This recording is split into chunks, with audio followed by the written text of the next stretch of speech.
Hello नमस्कार, मैं doctor Rajneesh Kumar आप सभी का एक बार फिर से हार्दिक स्वागत करता हूं। आज के वीडियो लेक्चर में हम बातचीत करेंगे कि जब हिंदी विषय से किसी भी प्रतियोगी परीक्षा में हम शामिल होते हैं तो कुछ अंकगणितीय तथ्यों पर आधारित प्रश्न पूछे जाते हैं। जैसे कि हिंदी साहित्य का इतिहास कितने कालखंडों में विभाजित है, या फिर जो भी महत्वपूर्ण रचनाएँ हैं कितने सर्गों में हैं, कितने खंडों में हैं, कितने समयों में हैं, कितने कांडों में हैं, इससे संबंधित सवाल पूछ लिए जाते हैं। या फिर सिद्धों की संख्या कितनी है, नाथों की संख्या कितनी है, अलवारों की संख्या कितनी है, अष्टछाप में कौन कौन से कवि शामिल हैं। इसके अलावा आधुनिक काल में जब आप आएंगे तो तार सप्तक में संबंधित जो भी कवि हैं, किस सप्तक में कौन कौन से कवि हैं, कितने कवियों का समूह है, इस तरीके से बहुत सारे सवाल पूछे जाते हैं।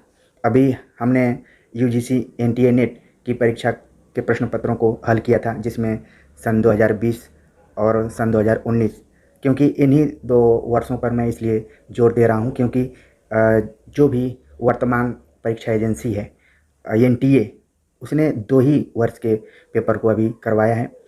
तो जो भी बच्चे यूजीसी एनटीए नेट की तैयारी कर रहे होंगे उन प्रश्न पत्र को भी ठीक से देखेंगे तो थोड़ा सा उसके नेचर के बारे में पता चलेगा।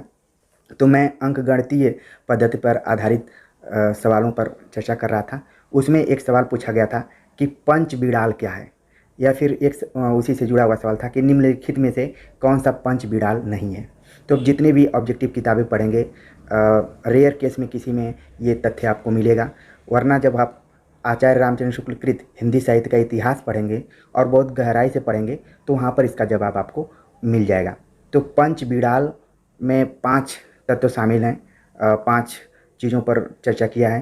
जब नाथ और सिद्ध अपनी कविताएं कर रहे थे तो उसी संदर्भ में पंच बिड़ालों का उन्होंने जिक्र किया है। पंच बिड़ाल कौन कौन से थे, जिसमें कि पहला है आलस्य, दूसरा है हिंसा, तीसरा है काम, चौथा है चिकित्सा और पांचवा है मोह। तो इस तरीके से इसको पंच बिड़ाल नाम दिया गया है। तो जब भी इस तरीके के सवाल परीक्षाओं में आएँ तो आप एकदम 100% उसको सही करें।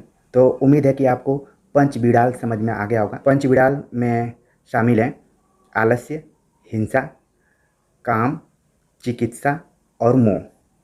तो हम इसी तरीके से नए नए फैक्चुअल वीडियोज़ को लेकर आपके सामने आएंगे। मिलते हैं नए टॉपिक के साथ, तब तक के लिए नमस्कार।